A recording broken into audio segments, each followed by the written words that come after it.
In a quiet, unassuming neighborhood, Alex and Natalie seemed like a couple out of a fairy tale. They were well-liked and seemed entirely committed to each other, their lives moving forward on a steady course. Alex had known Natalie for only a year before they married, but their whirlwind romance felt as natural as it was passionate. For Alex, Natalie was his world, the love he'd longed for.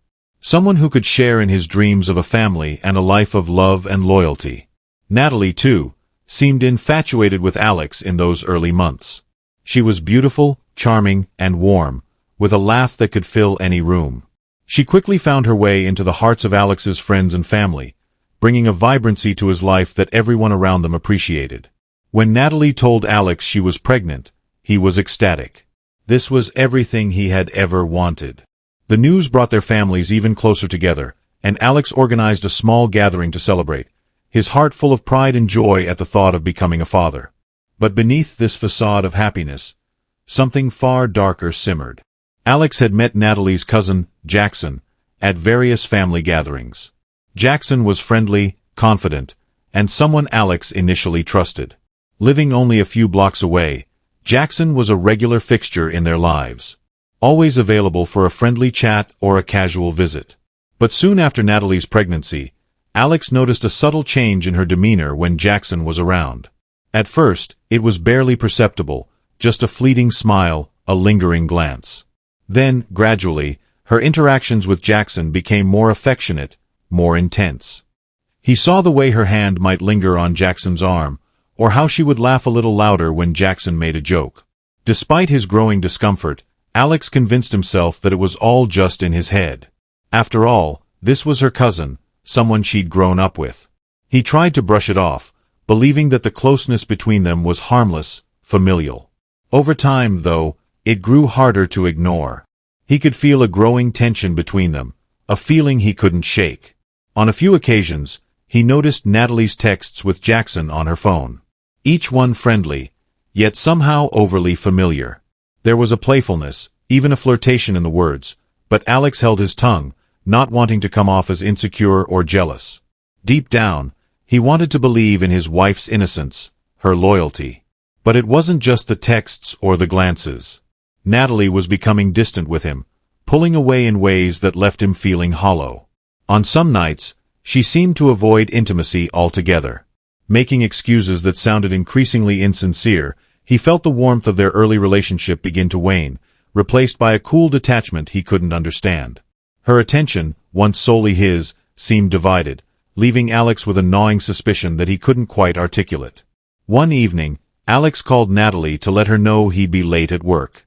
He had an unexpected meeting, and though he wanted to be home with her, he felt reassured knowing that Natalie would be safe at home, likely unwinding after a long day. But fate had a different plan that night. His meeting finished early, and he decided to surprise her with an unexpected early return home, excited to share a quiet night together. But as he neared their home, Alex saw something that shattered the world he thought he knew. From the dim light filtering through their bedroom window, Alex could see two figures, his wife and her cousin, Jackson.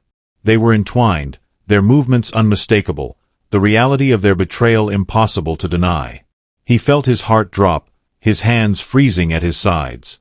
For a moment he couldn't breathe, the air leaving his lungs as he realized the depth of the deception. He could hear the blood rushing in his ears as he opened the door, not caring if they heard him, feeling a rage and sorrow unlike anything he had ever felt before. Natalie scrambled to cover herself, her eyes wide with fear and shame, while Jackson simply sat frozen, his face pale and silent, his guilt undeniable. Alex, trembling with anger and betrayal, demanded an explanation, his voice barely controlled as he forced himself to remain calm. Natalie, her voice breaking, tried to explain the situation, saying that she had wanted to tell him but hadn't known how. She insisted it was a mistake, that the feelings she and Jackson had developed were complex and confusing. She begged him to forgive her, promising that it would never happen again. But Alex was beyond forgiveness. With a coldness he didn't recognize in himself, he asked her a question he had dreaded since the moment he saw them together. "Whose baby is it, oh Beers?" The silence that followed spoke louder than words. Natalie's hesitation, her inability to look him in the eye was confirmation enough. Alex's heart hardened as he nodded, realizing that the life he had envisioned was nothing more than an illusion. He told her quietly, his voice steady and final, that he would file for divorce and expected her to sign the papers without a fight. His only demand was that she come to his mother's house to sign them, away from the place that now felt like a prison of betrayal and deceit. As he turned to leave, Natalie tried to stop him, grabbing his arm and pleading with him to forgive her, insisting that she would change, that she would end her relationship with Robert. But Nicola couldn't bear her touch, the warmth of her hand now feeling like a brand against his skin. He pushed her away, his patience finally snapping as he ordered her to let him go. Robert, standing close by, tried to intervene, putting a hand on Alex's shoulder in a misguided attempt to calm him down. The sight of his wife's lover daring to touch him was too much. In a moment of fury, Alex shoved him away, his anger boiling over in an instant of raw, unrestrained hatred. What started as a heated argument quickly escalated into a physical altercation. Alex, feeling cornered and betrayed, fought with a desperation fueled by months of suppressed suspicion and heartbreak. Natalie and Robert, frightened by the force of his rage, tried to restrain him, pleading with him to calm down. But Alex was past the point of reason, his world spiraling out of control as he fought to escape the nightmare that his life had become. Just as Alex managed to unlock the front door, Jackson grabbed him, holding him back as Natalie desperately tried to find a solution.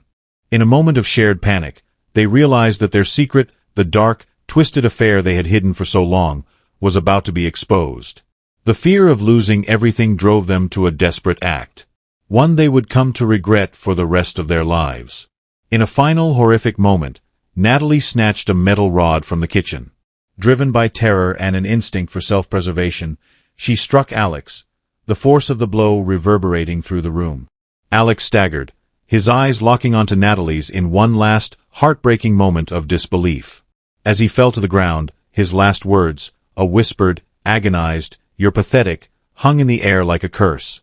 Natalie and Jackson stood frozen, staring at Alex's lifeless body, the horror of what they had done slowly sinking in. They had crossed a line from which there was no return, their lives forever tainted by the blood they had spilled. In the silence that followed, they shared a single, terrible understanding. They would have to erase all traces of their crime, hide the truth, and somehow find a way to live with what they had done. Natalie and Robert fled the scene, leaving behind their old lives and their darkest secret. When Alex was found dead, his family was devastated. In the close-knit community where he lived, his friends and neighbors remembered him as a kind, hard-working man who had a genuine love for Natalie and eagerly awaited the birth of his child. News of his tragic left everyone shocked and heartbroken.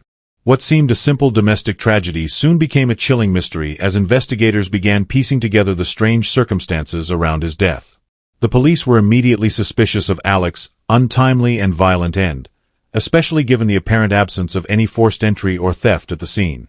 Initially, investigators looked at every possible angle, from workplace grudges to random crime, but the pieces didn't fit. Surveillance footage and witness testimonies, however, gradually led them toward a more disturbing revelation. On the night of the murder, CCTV cameras had captured a car, matching Haber's, parked outside Alex's home. Witnesses also recalled seeing Haber's car leaving the neighborhood in the early hours of the morning, long before the usual sunrise commute. And as police dug deeper, they learned about the unusual closeness between Natalie and Haber, a connection that, in hindsight, seemed much more than familial. Natalie and Jackson had fled to another city, moving into a small apartment far from the prying eyes of their families and friends. They lived under the radar, hoping to avoid questions, but the guilt weighed heavily on them both. Natalie, despite her attempts to justify their actions, couldn't escape the memories of Alex's face, his last words haunting her day and night. Detectives finally tracked down Natalie and Haber after months of intensive investigation, thanks to a combination of surveillance footage, cell phone records, and testimony from friends who suspected something strange about their relationship. When police confronted them, both initially denied any involvement. They stuck to their story, claiming they'd only been visiting Alex that night and had left after a brief argument. But as detectives laid out the evidence, the CCTV footage, phone call logs, and testimonies from neighbors, Natalie broke down. In a moment of panic, she confessed to the murder, trying to explain that it wasn't planned, but a terrible accident fueled by fear. Jackson, too, admitted to being present, but he tried to shift more of the blame onto Natalie, claiming he had only wanted to help restrain Alex. They both admitted the truth about their relationship, a revelation that left even the most seasoned detectives disturbed. Their dark secret was finally out in the open. The trial became a sensation, with headlines detailing every lurid aspect of the case. As Natalie and Haber took the stand, the courtroom was packed with journalists, spectators, and Alex's devastated family. His family's pain was palpable, and friends who had attended the wedding just a year earlier struggled to reconcile the love they'd witnessed with the betrayal that had ultimately destroyed Alex. Natalie's testimony painted a picture of confusion, claiming that her relationship with Jackson had begun as a misplaced bond of affection and slowly evolved into something she herself struggled to understand. She tried to portray herself as a victim of her own conflicting emotions, insisting she had loved Alex but felt trapped by the affair. She stated that Jackson had pressured her into keeping their relationship a secret, telling her that it was too complex for anyone else to understand. As Natalie spoke, detailing the sequence of events leading to Alex's death, the courtroom remained silent, tense with shock and disbelief. When she reached the part where Alex discovered them together, Natalie began to cry, apologizing to Alex's family.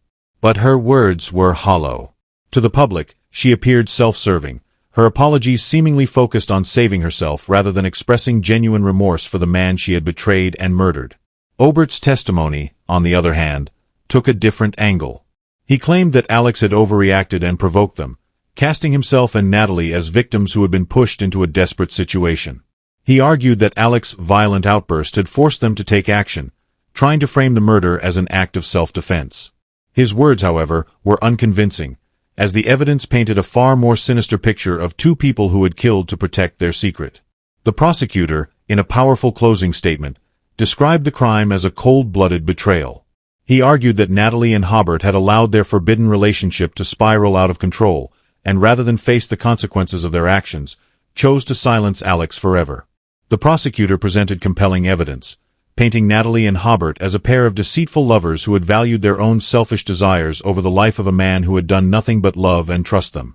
When the jury finally delivered its verdict, the outcome was clear: guilty. Natalie and Haber were sentenced to life imprisonment, their twisted relationship now forever bound by the walls of a prison cell. Alex's death left an indelible scar on his family and friends.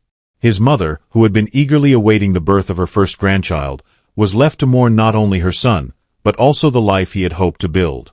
The community that had watched Alex and Natalie's seemingly happy marriage blossom was left in a state of disbelief. How could something so dark hide behind the illusion of love? For Alex's family, the trial brought little solace. Though justice had been served, they were haunted by the knowledge that he had died in such a cruel and unexpected way, betrayed by the very person he had trusted most. His mother often visited his grave, leaving flowers and small tokens, whispering to him words of love and sorrow, hoping somehow he could hear her. In the years that followed, the story of Alex's tragic death became a cautionary tale within the community. Friends of the couple who had once celebrated their union couldn't shake the feeling that they'd somehow missed the signs, wondering if there was something they could have done to prevent it. The memory of Alex lingered, a reminder of the fragility of trust and the darkness that can hide beneath the surface of seemingly perfect lives. Inside their prison walls, Natalie and Jackson faced the bleak reality of their actions. Cut off from the world, separated from the very people they had once deceived, they had only each other to confront the depths of their crime.